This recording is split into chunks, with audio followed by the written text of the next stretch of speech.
Hey, good morning. It is Tuesday today. Yesterday I uploaded my first video on drawing techniques with the pens, the Faber-Castles, and today I'm going to show you how far I've gotten since yesterday. I've done most of my ink work, and that's nice piano moods playing in the background there. Nice and relaxing. I often listen to music when I'm drawing. Anyway, let me show you what I've done. I'll put an extra evergreen here because it gives it more depth, more distance, and you can add to wherever there's space. You don't have to use up the whole page. It's your choice. It's my choice to do so.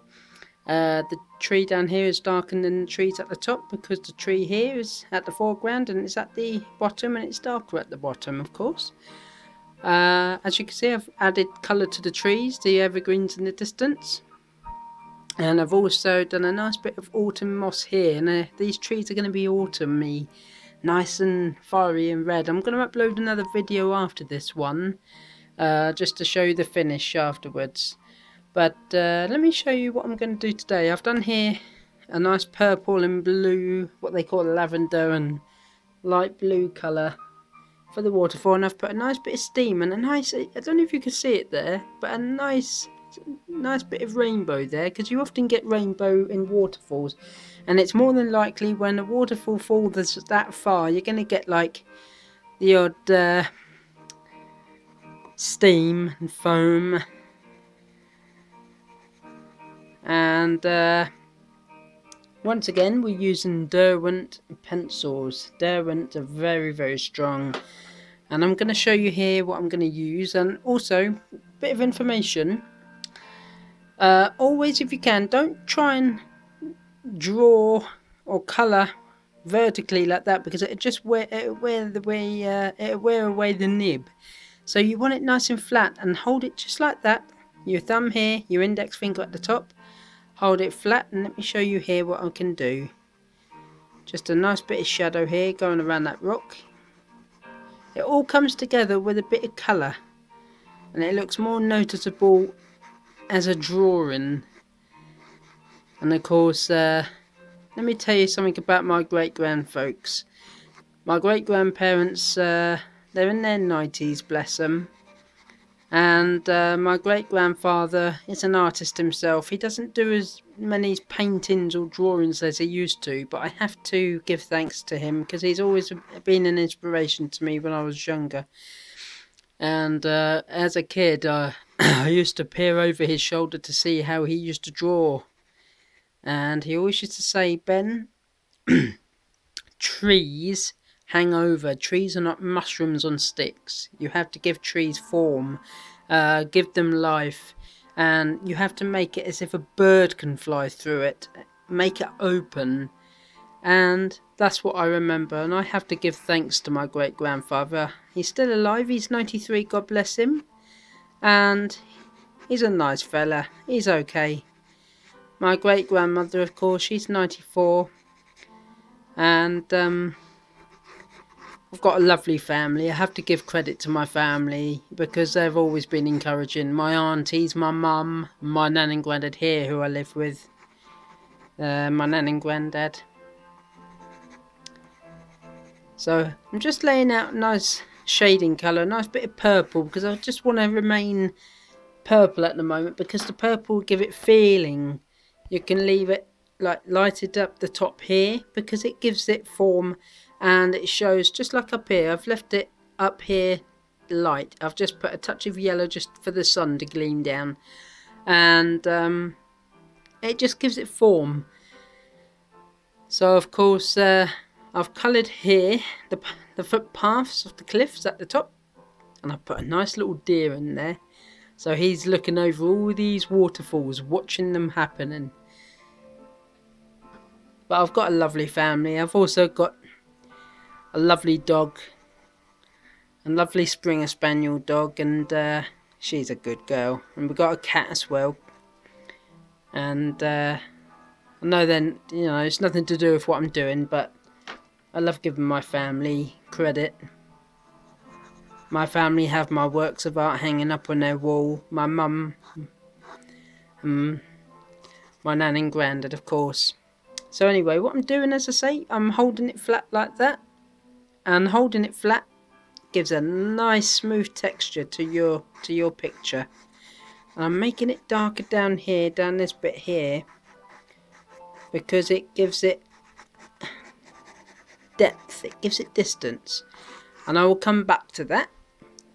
And I will also put a nice touch of rainbow there. Let me show you how I did that rainbow. It's just like that song, isn't it? So of course, okay, so I started out with a red. Usually I do it after I've done the whole picture. So I started out with a red. Once again, holding the pencil flat. And then holding the pencil flat, you just strike across like that. And I'll darken these colours up as well. And a nice bit of orange here.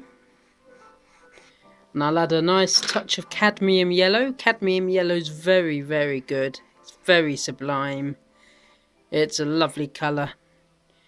And of course, with water you will get a little bit of rainbows. Usually you get them in the sky, of course, after it's rained. But anywhere there's water, you'll get a little touch of... You'll get a small touch of rainbows. You see some lovely rainbows.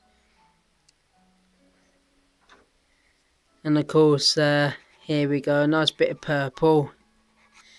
So let me show you basically so far what it looks like. I will upload another video.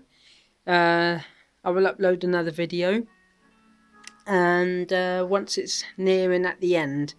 But I just want to show you, I'm going to use the dark blue, I think, the ultramarine blue.